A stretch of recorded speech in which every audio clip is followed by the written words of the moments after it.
Anong problema? Sir, parang yung susi yata nakalimutan. Check ko lang po sa ano. Ano susi? Ha?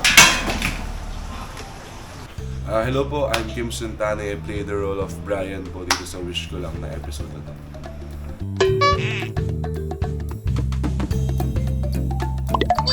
Pinaka-challenging na scene na ginawa ko is yung manakit ng tao. Kasi in real life talaga hindi ako ganun.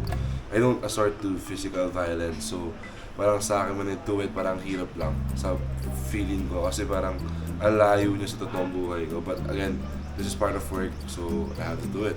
Taas sila! Ma! Ma! Ano? Saan mo punta? Ha? Taas pa!